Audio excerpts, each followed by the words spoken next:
Hello everyone, मैं रमन कुमार अगर स्वागत करता हूं आप सभी का अपने यूट्यूब चैनल पर। दोस्तों, हम लोग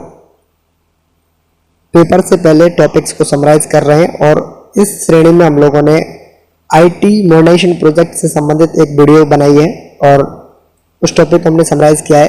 organisation of the department of post से संबंधित हमने उस टॉपिक को भी समराइज किया हुआ है। Types of post office plus night post office plus mobile post office वाला जो टॉपिक है उसको भी हम लोग समराइज कर चुके हैं, यानी कि टोटल समराइज वीडियो में 3 वीडियो आ चुके हैं और आज की जो वीडियो है वो 4th क्लास है, यानी कि और आज की जो चर्चा का विषय रहेगा वो रहेगा बिजनेस आवर्स यानी कामकाज का समय। तो सबसे पहले जानते हैं कि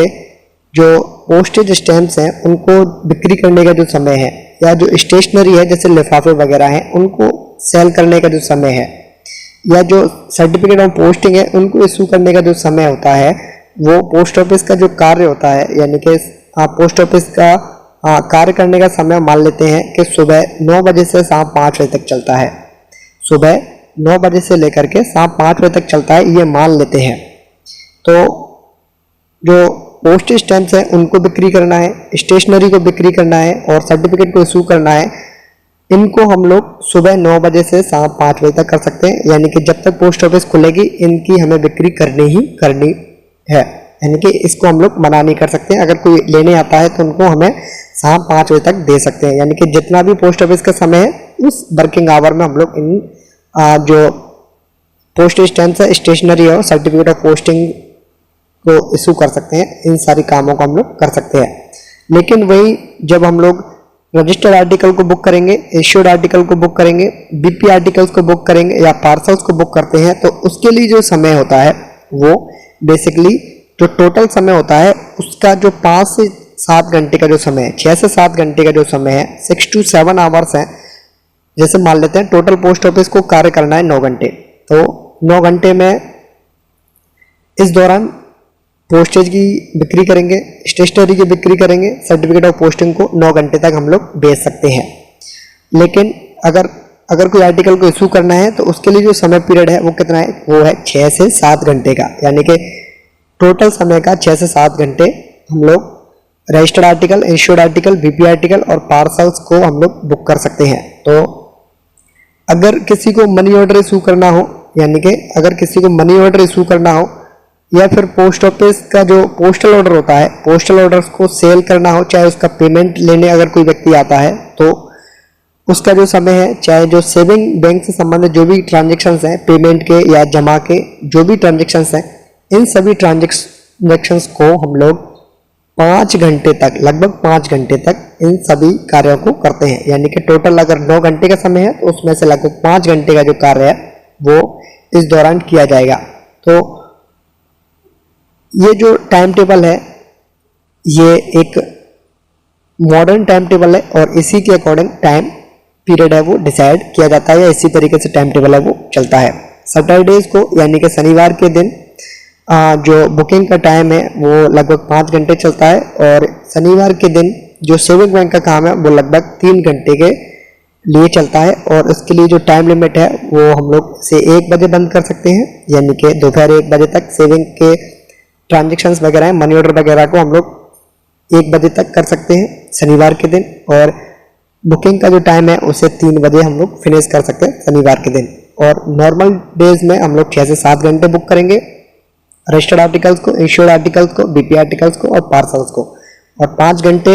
सेविंग बैंक के ट्रांजेक्शन्स यानी कि जमा निकासी प्लस पोस्टल ऑर्डर्स की बिक्री और उनका पेमेंट और मनी ऑर्डर को इशू करना जैसे जो भी ट्रांजेक्शन्स हैं वो लगभग 5 घंटे किए जाते हैं। और वहीं जो जीडीएस एम्प्लॉइज हैं यानी कि ग्रामीण डाक सेवक हैं, इनके अंडर में जो ऑफिसेस आते हैं उनको कहते हैं हम लोग ब्रांच ऑफिस और इनके लिए जो मैक्सिमम टाइम है यानी कि अधिकतम समय है ये लगभग 5 घंटे मैक्सिमम अपनी ब्रांच ऑफिस को खोल के रख सकते हैं और 5 घंटे से ज़्यादा ये काम नहीं कर सकते और मिनिमम इनका जो टाइम है वो होता है 4 घंटे का, यानी कि कहें कि जो शाखा डाकघर हैं वो अधिकतम 5 घंटे के लिए ओपन की जाएंगी और मिनिमम 4 घंटे के लिए ओपन की जाती हैं। और साथ के साथ बता देते हैं कि बीओ को जो हेड करते हैं उन्हें कहते हैं ब्रांच पोस्ट मास्टर और बाकी के जो जो एम्प्लॉइज़ हैं जो कि गाँवों में लगे होते हैं बीपीएम के अलावा, उन सभी को एक कॉमन नाम दिया हुआ है अभी, और उनको कहते हैं एबीपीएम यानी कि assistant branch post master. Next में है कि जो अरेंजमेंट्स हैं यानी कि आरएमएस ऑफिसेज में arrangement have been made in most stationary RMS offices for the booking of registered articles of letter mail, RD articles and sale of postage stamps and stationery। Basically ये है कि अगर कोई व्यक्ति जैसे कोई टाइम पीरियड डिसाइडेड किया हुआ है, किसी ऑफिस का जो टाइम पीरियड है बुकिंग का वो है, मान लेते हैं सुबह 9 बजे से लेकर के शाम 3 बजे तक बुकिंग का टाइम है। अगर कोई व्यक्ति 3 बजे के बाद में आता है, 3:15 पे आता है, 3:15 पे आता है, चाहे वो उसके बाद में कभी भी आता है, तो उनके जो आर्टिकल्स हैं यानी कि जो रजिस्टर्ड आर्टिकल्स हैं, अनरजिस्टर्ड आर्टिकल्स हैं, यानी कि अगर कोई व्यक्ति टाइम पीरियड के बाद में अगर रजिस्टर्ड आर्टिकल्स को बुक कराने आया है तो उनसे 3 रुपये एज ए डिफॉल्ट फी या लेट फीस लेते हैं, और अनरजिस्टर्ड आर्टिकल्स, अपंजीकृत आर्टिकल्स अगर कोई पोस्ट करने आता है तो उनसे 2 रुपये लेट फीस के रूप में लिए जाते हैं, और ये है लेट फीस का सिनेरियो। अब जान लेते हैं कि संडेज को और पोस्ट ऑफिस की जो छुट्टियां हैं उनके दौरान में कौन कौन से कार्य किए जाते हैं। तो रात्रिकालीन डाकघरों के अलावा और जो मोबाइल पोस्ट ऑफिसेज होती हैं उनके अलावा, यानी कि except the night post offices, all post offices, mobile post offices are generally closed on Sundays and post office holidays and no business transact with the public. Basically ये है कि रात्रिकालीन डाकघरों को छोड़ करके, यानी कि जो रात्रिकालीन डाकघर होते हैं वो संडे को भी ओपन होते हैं, पोस्ट ऑफिस की छुट्टियों के दिन भी ओपन होते हैं, और राष्ट्रीय छुट्टियां जो होती हैं उनके दौरान भी खुलते हैं। तो रात्रिकालीन डाकघरों को छोड़ करके जितने भी पोस्ट ऑफिसेज हैं, तो इनको छोड़ करके कौन सी पोस्ट ऑफिसेज हैं, तो सभी post offices, all post offices plus mobile post offices जो है वो संडे को, और पोस्ट ऑफिस की जो छुट्टियां हैं और राष्ट्रीय छुट्टियां हैं उनके दौरान ये सभी क्लोज रहते हैं, साधारणतः ये क्लोज रहते हैं, और इस दौरान पब्लिक के साथ में कोई ट्रांजैक्शंस भी नहीं किया जाता है। और इस दौरान यानी कि संडेज को पोस्ट ऑफिस की छुट्टियां होती हैं, उस दिन जो लेटर बॉक्सेस होते हैं जो कि गलियों में लगे होते हैं, लेटर बॉक्स हैं, उनसे भी जो मेल है वो निकाली नहीं जाती है, और उनका डाक का जो वितरण है वो निकाला भी नहीं जाता है, उनसे डाक निकालते भी नहीं लेटर बॉक्स से, और उनका वितरण है वो भी नहीं करते हैं। Facilities are provided for the posting of letters on which the prescribed late fee is paid during certain specific hours in letter boxes at RMS offices and at selected offices। Basically ये कि जो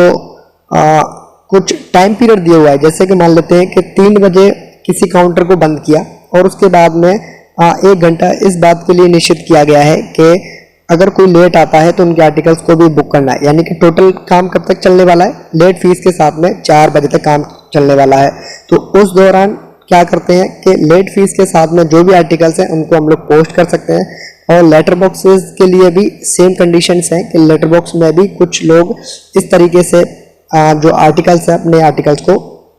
post कर सकते हैं। लेकिन machine front के जो articles हैं उन्हें ना तो पोस्ट ऑफिस का जो लेटर बॉक्स है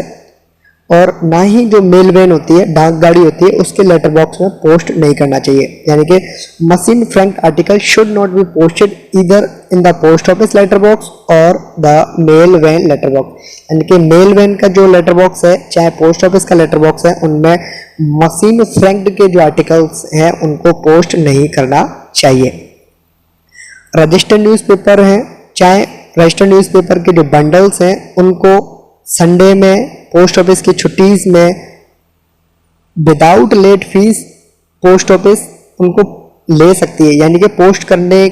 के लिए अगर कोई व्यक्ति आता है तो उनसे रजिस्टर्ड न्यूज़पेपर और रजिस्टर्ड न्यूज़पेपर के जो बंडल्स हैं उनको संडे के दिन, पोस्ट ऑफिस की छुट्टियों के दिन without payment of late fee हम लोग ले सकते हैं। और ऐसी जो ऑफिसेज हैं जहां पर इन आर्टिकल्स को यानी कि इन न्यूज़पेपर्स को लेते हैं उन्हें कहते हैं press sorting office, RMS office और नाइट पोस्ट ऑफिस। बेसिकली ये है कि नाइट पोस्ट ऑफिस में, प्रेस शॉर्टिंग ऑफिस में और आरएमएस की जो ऑफिस हैं उनमें रजिस्टर्ड न्यूज़पेपर्स के जो बंडल्स हैं या जो रजिस्टर्ड न्यूज़पेपर्स हैं उनको लेट फीस के बिना संडे के दिन और पोस्ट ऑफिस की छुट्टियों के दिन इसमें हम लोग पोस्ट कर सकते हैं। और साधारणतः जो अन्य डाक होती है उनको पोस्ट नहीं करते हैं। और पोस्ट ऑफिस की जो हॉलीडेज है, पोस्ट ऑफिस की हॉलीडेज से संबंधित बेसिकली जो प्रश्न है वो 14+3 है, यानी कि 14 जो हॉलीडेज है, 14 जो छुट्टियां हैं वो कंपलसरी होती हैं और 3 जो छुट्टियां हैं वो लगभग हर सर्कल में वेरी करती हैं। और आप लोगों को इस चीज़ को भी याद रखना है। और ये जो आंकड़े हैं, यानी कि 14 छुट्टियां हैं वो कंपलसरी है, 3 छुट्टियां हैं वो हर सर्कल में वेरी करती हैं, और ये जो आंकड़ा है वो भी वेरी करता है। तो इसलिए यहाँ से जो प्रश्न पूछा जाता है वो मोस्टली डाउट में ही रहता है, और इसका जो करेक्ट आंसर है वो भी हर सर्कल के अकॉर्डिंग चेंज होता है। इसलिए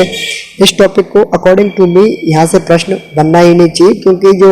ऐसे जो प्रश्न है वो मोस्टली डाउटफुल रहते हैं। और साधारणतः इस प्रश्न का जो आंसर है कि पोस्ट ऑफिस में कितनी छुट्टियां होती हैं, तो 14 छुट्टियां सभी सर्कल्स के लिए कंपलसरी होती हैं और 3 छुट्टियां हैं वो हर सर्कल में वेरी करती हैं, यानी कि कभी किसी सर्कल में 3 छुट्टियां होती हैं, कभी नहीं होती हैं, वो उनके अकॉर्डिंग ही चलती हैं। तो टोटल 17 छुट्टियां इस तरीके से मोटा मोटा सा आइडिया है कि 17 छुट्टियां पोस्ट ऑफिस की जो छुट्टियां हैं वो पोस्ट ऑफिस की हॉलीडेज के रूप में एम्प्लॉयज को मिलती हैं। और इसी नोट पर इस वीडियो को करता हूं मैं एंड, और नेक्स्ट जो टॉपिक है वो होगा पेमेंट ऑफ पोस्टेज, और इस वीडियो को समराइज करता हूं मैं यहीं पर, और ये है अंत इस वीडियो का। धन्यवाद।